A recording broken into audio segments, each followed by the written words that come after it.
Hello and welcome everybody to another one of Blue Line Optics rifle scope reviews. My name is Ryan Wells. I am the owner of Blue Line Optics, and this is our YouTube channel where we review optics, primarily rifle scopes, but also binoculars and spotting scopes are in the pipeline for the future. And today we got a really exciting rifle scope to review. It is the Vortex Razor HD Gen 2, and this is the first non-athlon scope we are reviewing.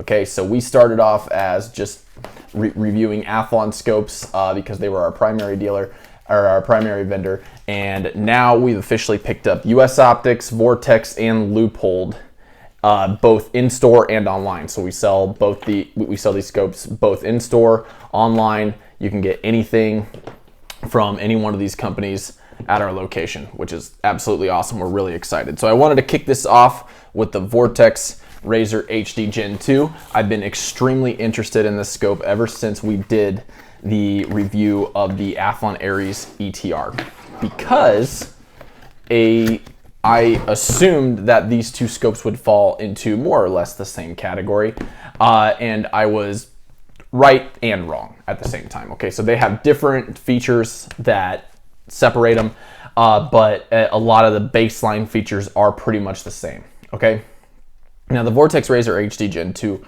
is an incredibly awesome scope. I was really happy with it overall. It performed extremely well, as you're going to see in the tracking test and the features test and the optical quality test. I mean, I'll spoil it for you. It got an A on everything, and which gave it a really high score overall. It scored right along with the Aries ETR. Now, that being said, there are quite a few differences between the Razor HD Gen 2 and the Aries ETR, which do make the Razor HD Gen 2 worth that extra money. So for those of you that don't know, the Razor HD Gen 2 is a $2,000 rifle scope, comes in $19.99 and 99 cents, whatever. And the Aries ETR is $11.99.99. Now, this is not going to be a comparison video or anything, although we are going to do that in the future, hopefully next week.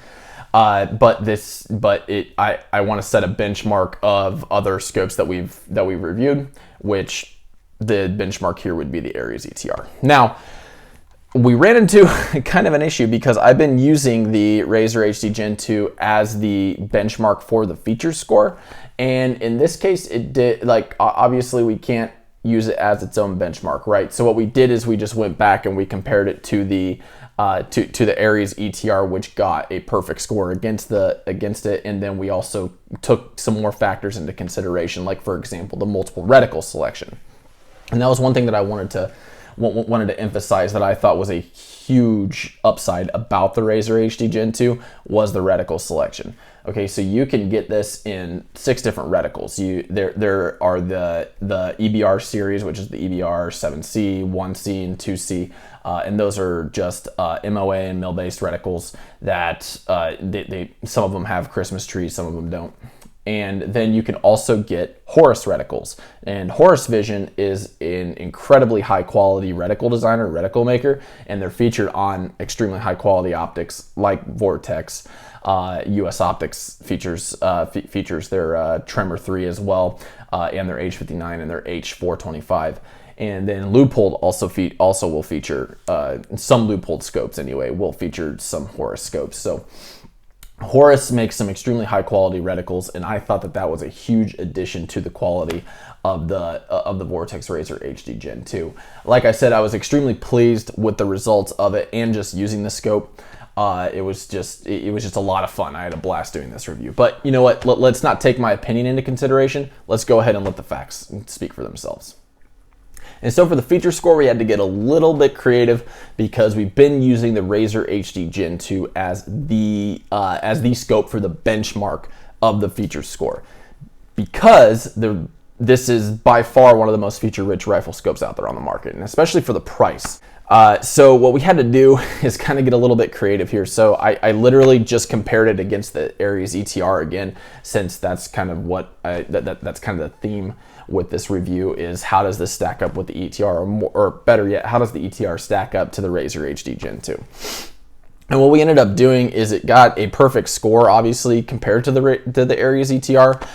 The only thing that the ETR beat it on was the windage adjustment, because this has a 10 mil-rad windage adjustment, and the Aries ETR is a 28.5 mil-rad or MRAD adjustment. Other than that, they go head to head. There's a 34 millimeter tube diameter, 56 millimeter objective lens, ED glass. Now it also beats the ETR because the HD Gen 2 has edge-to-edge clarity with the ED glass, which is very good. And we took it all the way up to the 27 magnification, and it was still crystal clear the entire way. It was absolutely fantastic. So long story short, it ended up getting a perfect score there. After that being said, I want to add even more points onto it because of the premium reticle selection. Personally, I think that is a high quality feature for rifle scopes, because it's going to help with your long range shooting capability. And if you want to see more about why of that, just check out our article on advanced reticle types. Advanced reticle types are very, very useful for these long range shots. And when a scope has the capability of featuring a Horus reticle, like the Razer HD Gen 2 does, that tends to make it higher quality and tends to boost up the feature score, in my opinion. So I added another 2 points onto there. So that technically gives it 46 out of 44 points possible. Just make an adjustment here. Now that's not going to affect the other scores that much. It's just 2 points, not a big deal. All the other scopes are probably going to stay exactly the same grade as what they did. But just so you know, it got a perfect score and it even raised the bar. And next we come to the turret tracking. So before we do that, I want to talk about the L-Tech turrets that the Razer HD Gen 2 has, okay? So they're locking windage and elevation turrets like this, which is fantastic for a scope, especially if you want to be able to hold your position or hold your adjustment and you don't want to have to mess with that or anything like that. But also it's got the zero stop built in, and the zero stop is very, very easy to do, which is not always that common. Vortex, what I was really impressed with and what I've been more impressed with about this is how much they feature within the box. And one of those things is the L-Tech turret tool. Okay, so first of all, you get a free sunshade, which is great, but you get the L-Tech turret tool with it, which is everything that you need to be able to adjust your turrets, right? This little tool right here. And this is so you can make your zero stop adjustment, and the little wrench right there so you can loosen the screws on the inside there. I mentioned before, the turrets are extremely crisp and clear. You're very, very confident that the adjustment did what you want it to do. It lands right on the hash mark. There's no real mushiness, no like really in-betweenness or anything like that. It does a really, really good job. The only other scope that does as good of a job of this is the Aries ETR, which actually brings us to the tracking score, because the ETR and the HD Gen 2 ended up getting right around the same score for tracking. The Gen 2, well, first of all, let's back up and say that the Gen 2 did not do any worse than outside 0.1% miss. Did not do any worse out of that, which is fantastic. That's excellent tracking, or that's excellent tracking score. The total points that it got out of the tracking test is a 97.05 points out of 100. Now remember, that does not mean that it tracks at a 3% error. That's not what that means. And if you have questions about that, see the video about how we do these turret tracking tests. That's just a way to measure like the percentage of inches that it missed over a span of like 1,000, 500, 200, 150 yards. Okay, so it doesn't miss at 3%. It's less than a 0.1% miss, and it's probably even less than that. That's just how we ended up measuring it. So keep that in mind. It's not a 3% error. It's just that's how we measure it. And a 97% is a very, very good score for that test. And then the shot group tracking test did a 27 out of 30, which that's more prone to human error, obviously. because it's a shot group tracking test. Overall, I think this tracks absolutely perfectly. I don't think there's anything wrong with this. Granted, this is a brand new scope, so you want to keep that in mind. This hasn't been used over like years or anything like that. That being said, Vortex does have an excellent warranty. So if there was ever anything that went wrong with the turret system and it stopped tracking, they would definitely replace it for you. So let's go ahead and take a look at the optical quality score next. And so for optical quality, the Vortex Razor HD Gen 2 got a 320 points out of 335 points possible. The Aries ETR got 318 out of 335 points possible. That gives it a 96%. And it performed pretty flawlessly. There was really nothing striking that made me worried about buying the scope from an optical clarity perspective.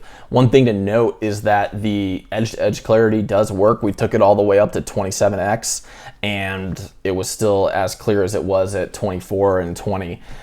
Didn't see any difference. There was no fuzziness, and that is pretty rare. Scopes tend to get a little fuzzy at the edges, especially ones with Chinese glass. And this has Japanese glass, so that's probably why and it's one of the things that I think sets it apart from the Aries ETRs. The Aries ETR does have Chinese glass in it, so it doesn't have that edge-to-edge clarity. Not saying they can't put edge-to-edge clarity in Chinese glass, it's just that we haven't really seen that yet. It's usually Japanese glass and German glass that has that edge-to-edge clarity there. So this is probably more comparable to the Cronus when it comes to the optical clarity test and stuff like that. But anyway, long story short, I mean, we got it all the way out to 1,000 yards and beyond even.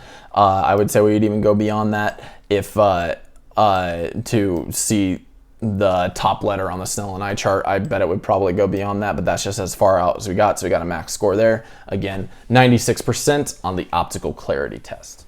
And then finally, we come to our final score. And like I said at the beginning, this is an A scope. Okay, it's got a 96.65%, 660.11 points out of 683. That's a fantastic score. That's an obvious buy if you can afford it, right? Some people don't want to spend this kind of money on it, or some people save up for this kind of money on it, or to spend that kind of money on a scope like this. It's just an incredible optic. There is really nothing bad to say about it. I really don't have anything bad to say about it, except for maybe the fact that it's a little bit heavy. That being said, when you're buying a high-powered scope like this, you tend to expect it to be a little bit heavy anyway. So that's that. It again, it set the bar on the feature score. It got an absolutely excellent turret tracking score at 97% and an absolutely excellent optical quality score at 96%. I'm not surprised with how long it's been around now and how many customer reviews there have been on it. I just wanted to make sure I put it through the paces and everything like that. But the Vortex Razor HD Gen 2, never met somebody that's been disappointed with it. I'm definitely happy with it, and I'm definitely going to be using it from now on too. So other than that, you know, if you are looking to buy one, we do 12% off all first-time orders online, and I highly encourage you to check out bluelineoptics.com/shop after this if you want to buy one of these, or Loophole, US Optics, Athlon Optics. We got all of them in stock. Just head over to the shop. Also, drop a comment below, say what you like about the Vortex Razor HD Gen 2. Subscribe to the channel. We release video content like this on a weekly basis. Other than that, let me know if you have any questions, and thank you very much. We'll see you next time.